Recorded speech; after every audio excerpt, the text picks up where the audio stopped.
Good morning mga tiyaying. Mayroon tayong lakad. Good morning kawidos. At sa lahat ng mga friends, good morning sa mga widows. Hello, good morning once again mga tiyaying. Hindi tayo nagkapa-intro ng maganda kanina mga tiyay kasi medyo emosyonal tong tiyaying ninyo. Dahil po mga tiyay, yung aso namin na si Sky, namatay na po si Sky. Napakabilis lang po ng mga pangyayari. Kagabi tumatalon-talon pa si Sky kagabi pagkatapos niya mapainom ng gamot para sa lagnat. Mukhang nilalagnat si Sky mga tiyaying, pero kinain pa niya yung pagkain niya. Pero ngayong umaga pagising ko, wala na, nakahiga na talaga siya. At kung tawagin ko yung pangalan niya, parang gusto niya talagang bumangon pero hindi niya kaya na. So ngayon wala na po siya, and then si Rimrim na po ang bahala sa kanya mga tiyay kasi masakit po sa dibdib ko ang mga pangyayari. Kaya nga sinabi ko kay Rimrim na hindi na talaga ako mag-alaga pa ng aso kung sakali, kasi napakasakit pala pag napamahal na sa iyo yung mga alaga, pagkatapos mawala lang sa isang kisap mata, mawawala yung mo. So medyo nasasaktan ako mga tiyayin, at na-miss ko si Sky. Kaya ako umalis na lang ako sa bahay. Hinayaan ko na si Rimrim na lang muna ang mag-asikaso doon, dahil di ko kaya tingnan si Sky. Kasi yun lang, dalawang aso ang laging kasama ko sa bahay mga tiyayin. Sila lang talagang dalawa kasi yung mga bata nag-aral yun.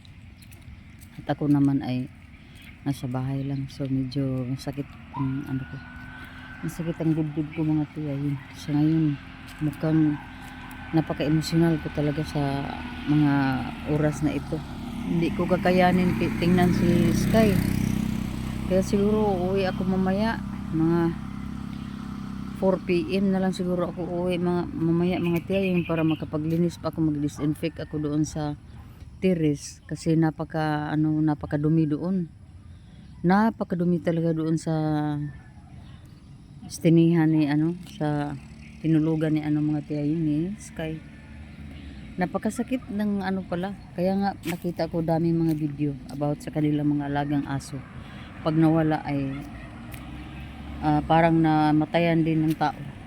Yun pala kasi talaga, napakasakit pala pag yung yung alaga mo ay bigla na lang mawala. So yun mga tiyaying, may lakad muna kami, may puntahan muna kami na opisina, yung sister ko to doon sa PhilHealth, kasi wala pa pala siyang PhilHealth. So puntahan namin yun, at para na siya sa PhilHealth, kasi 74 years old na, wala pa rin PhilHealth. Kaya samahan ko na lang siya muna doon para magkaroon siya ng PhilHealth mga tiyayin. So yun mga tiyay, i-update lang kita mamaya mga tiyay kung ano na ang mga nangyayari. So ngayon medyo mabigat pa yung dibdib natin, at ang ating medyo emotional tayo sa pinakaloob-looban ng ating puso ngayon. Pero wala naman tayong magawa kasi ganyan naman talaga, napakabilis lang. 2 araw lang yun. Kasi kahapon hindi ko siya na asikaso na dalhin sa clinic dahil birthday ko kahapon mga tiyaying. So busy kami diyan sa bahay. So yun na, kagabi pag uwi namin medyo iba na yung pakiramdam ni Sky, and then namin inano ni Rimrim, mainit. So pinainom ni Rimrim ng gamot, and then kumain naman sa pagkatapos, and then nagtalon-talon pa nga. Pero ngayong umaga iba na talaga yung niya, nararamdaman ni Sky. So yun, tanggapin na lang natin ang katotohanan na wala na siya. So ganito ang ating aurahan today mga tiyayin. Nakamaong lang tayo sa baba at saka nakagutsi sling bag tayo. Naka brown tayo ng blouse. So yun mga tiyayin ang ating nagantay muna kami ng motorila dito sa ating paterminal. Ito dito. Kasi mainit na kung susuungin namin yung wala man di ko nagdalag pa yung tiya. Susuungin namin yung yung init, iba talaga ang ngayon mga tiyayin panahon. Kasi mainit na masakit ang init and then ulan pagka hapon. So yun, ingat-ingat lang tayo. Update kita mga tiyayin, mga tiyoy mamaya kung saan na aking first stop and second stop. Dito tayo sa Pilhag. Pilhag mga tiyayin, kasi offline pa. Offline pa dito pero nakaantabay kami.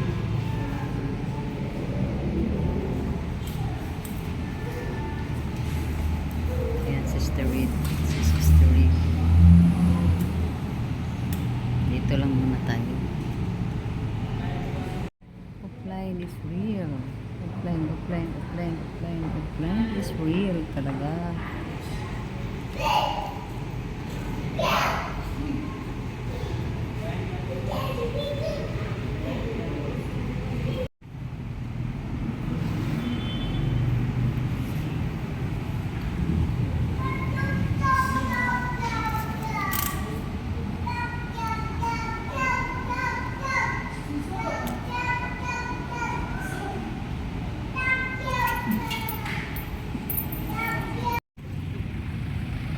Wala tayong dito kasi offline ang ang PhilHealth at kailangan na tayong umalis dahil uwi pa ang kapatid ko sa kanila sa Don Carlos. So ang gawin na lang namin gumawa na lang kami ng authorization letter para ako na lang ang mag-practice sa kanyang MDR ko unti magkuha na lang po dahil ko pining ID. ID.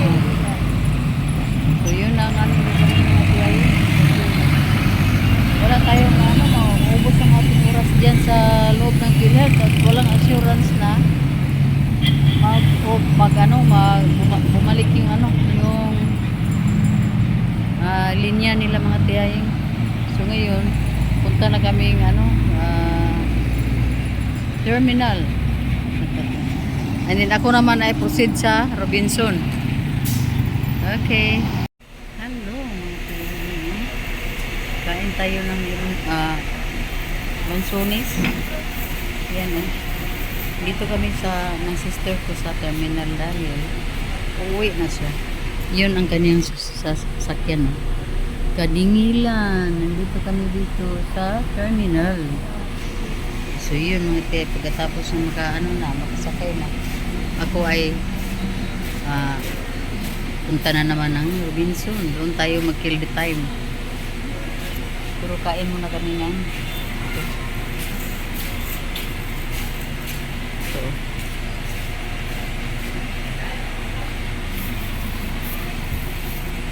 Ay, napakadilim dito mga tiyayin.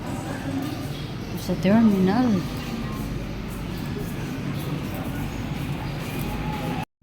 Hello mga tiyayin. Robinson na po tayo. Po muna tayo dito kasi may inaantay tayo.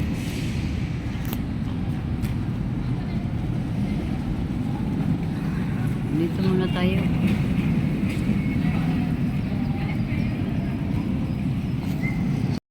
Hello mga tiyayin, good afternoon. Tapos na po tayo sa ating balance. At na tayo, maglakad-lakad muna tayo dito, punta tayo CR, lakad-lakad muna tayo para di tayo tawag niyan yung makadigest naman tayo ng konti sa ating mga kinakain. So dito ako sa Chowking at Yung kinain ko, hindi ko naman naubos. So, mamaya na ako uwi mga tiyaying dahil may naantay pa ako. Tapos, yun, parang nag-ano lang muna ako palipas ng aking sama ng loob. Dahil sa aso namin na pumanaw yung si Sky.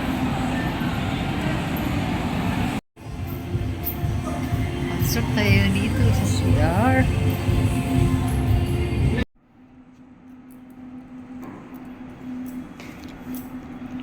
Ayan ang tiyaying. Magandang tanghali sa inyong lahat. Dito tayo ng CR.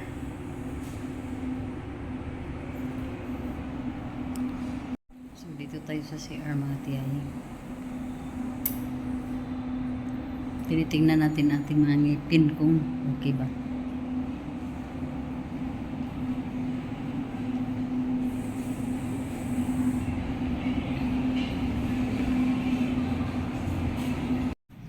Ay naku. Hindi pa ko gustong umuwi sa bahay mga tiyaying dahil siguraduhin ko munang naibaon na si Sky.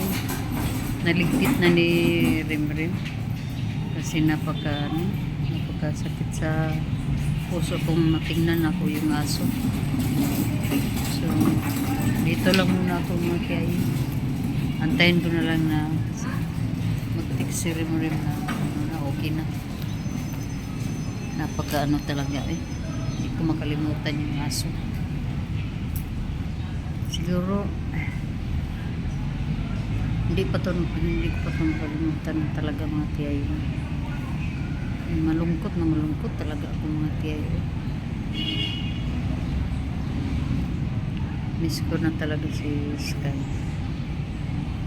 Kanina nga hindi ko tinignan yung ano niya, yung ano niya, yung patay na ano niya, lawas mga katawan mga tiyaying. Hindi ko kayanin. Ngayon, nandito ko sa labas ng Robinson muni-muni. Ang nasa isip ko talaga ay si Sky. Hindi ko makalimutan talaga ang sigla ni Sky. Nang bigla na lang nagkaganon. Wala akong nagawa.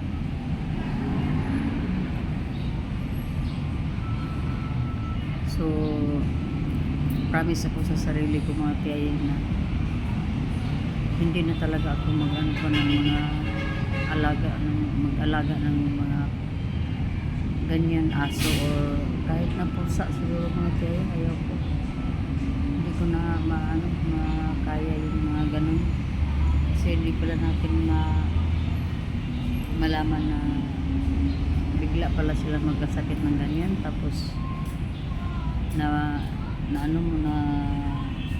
mo na, napakasakit talaga.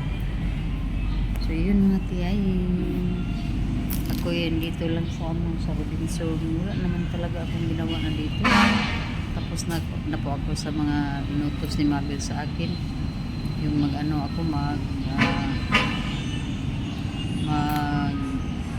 magpachikas ako kay Joseph, kasi usapang Joseph naman ito mga tiyaying. Si Joseph yung asawa ni Mabel na sa Canada, diba? Isang Pilipino. At matagal na siya dito sa Pilipinas. Mag 3 years this coming October. So dahil pinauwi siya dito at dito muna nagtatambay, naisipan ko na ipabalik na doon sa Canada. So sabi ko kay Mabel na kailangan na si Joseph natin ibabalik sa Canada para matulungan siya sa mga mga tiyaying, lalo na pag-alaga ni Anton. So yun na na renew na yung PR card niya doon sa Manila. Tapos bukas yung alis. So pray ko na lang mga tiyaying na maganda yung biyahe niya mga tiyay para masaya naman yung buhay ni Inton. Masaya naman si Inton dahil si Inton yung nag-iisang anak din niya doon sa Canada.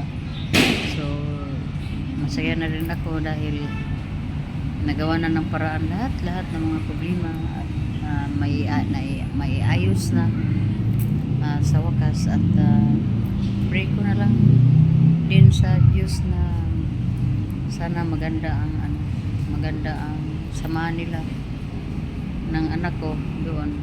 Wala ng mga malalaki mga problema. So yun mga tiyayin. So dahil magpabili ang anak ko ng ng mga pasalubong gaya ng kaya kasi nasa Bohol siya, gaya ng mga ba yung delicacy na doon, yung yung binagol ba tawag niya, yung nakalimutan ko naman hinuon niya magpabili ang anak ko mga tiyayin, kaya ako na ang nagpadala ng tira kay Joseph via GCash. So yun, so bukas hopefully maganda ang panahon at ang flight niya ay okay talaga. So yun mga tiyayin, kahit medyo malungkot tayo pero isipin natin na tuloy lang ang buhay kahit na may mga minsan mga pangyayari na hindi natin nasa.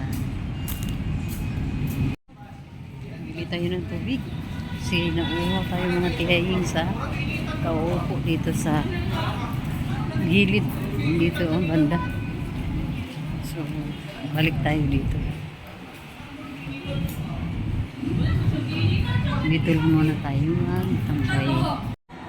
Hi, good afternoon once again mga tiyayin.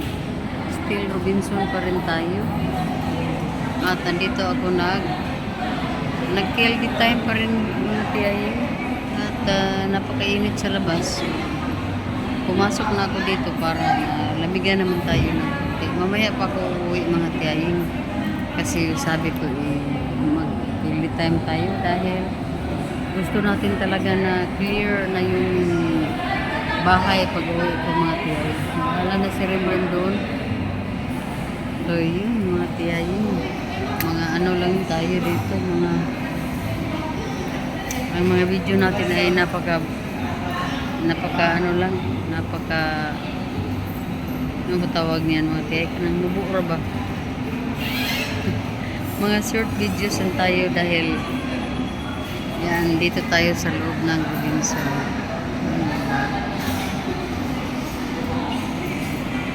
At kanina, ang lakas ng mga music. So, hindi tayo nahimik lang tayo dito. So, yun mga tiyayin. Tapos na po akong nag-scratch dyan. At wala talaga. Logi. Failure. So, yun mga tiyayin. Update kita later mga tiyayin. Kung ano naman ganapan yung gagawin. Tiyay. Hello mga tiyayin. And mga tiyoy, nandito na tayo sa bahay. Nakarating na tayo sa bahay galing. Kararating lang natin mga tiyayin galing sa ating pagala. At nakabihis na tayo pang bahay. Pero hindi pa ako nakakyat doon sa kwarto natin mga tiyayin. Andyan pa yung bag ko. Lang yan, nakatambay lang yan dyan, At andyan pa yung flower ko mga tiyayin. Nagsaing na po ako at si Luca ay nandito sa kasamaang palad. Wala na si Sky. Naibaon na si Sky sa lupa. Tapos ng kanyang dito sa sa mundo. So, ngayon, gusto ko lang mga tiyayin na gusto kong lang muna, bukas aalis na naman tayo. Basta, araw-arawin ko na lang tong paalis ko mga tiyayin para makalimutan ko si Sky.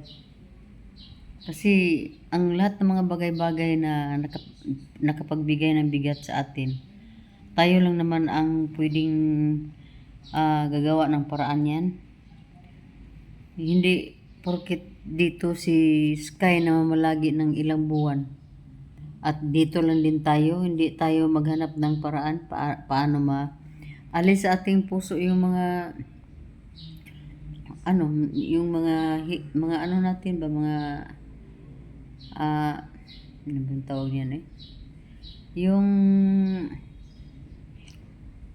kalungkutan natin dahil sa ilang buwan na namamalagi si ano dito, si Sky. Sila lang dalawa ni Luca ang kasama ko palagi sa bahay. Pero ngayon, kami na lang ni Luca ang dalawa. Kasi wala na si Sky, wala lang magtalon-talon diyan sa ano. So, yun mga tiyay, gusto ko lang hanap ng paraan para mabawasan yung yung hirap, yung sakit ba na dama ko simula nung na si Sky, nawala si Sky. So mga tiyaying, gusto ko sanang pumunta doon sa Tires kasi matagal-tagal na tayo hindi nagkapasyal doon. Ang problema lang, may ulan. So hindi tayo makapunta doon at hindi pa rin ako nakapagpakain ni Luca dahil may ulan. Ayaw ko siyang ialagay sa maulan na bahala na. Bahala na kung dito lang si Luca. Mamaya na siguro to pakainin si Luca. So yun mga tiyaying, magandang hapon sa inyong lahat. At ang inyong tiyay ay mabigat ang kalooban. So sana po mga tiyay, bukas o sa susunod na araw ay medyo mabawas-bawasan na yung bigat na nadama ko ngayon mga tiyay. So mag-update lang ako sa inyo mga tiyay dahil nandito na talaga tayo sa bahay, wala na tayong gawin dito. Nakapagsaing na din ako. At wala na, hindi ako magluto ng ulam dahil mayroon pa tayong luto na prawns na nasa ref natin. So yun lang muna kasi hindi na ako kakain. Kasi kumain ako ng macaroni salad at saka kumain din ako ng, ano bang kinain kong isa mango float. So yun na ang aking hapunan mga tiyay.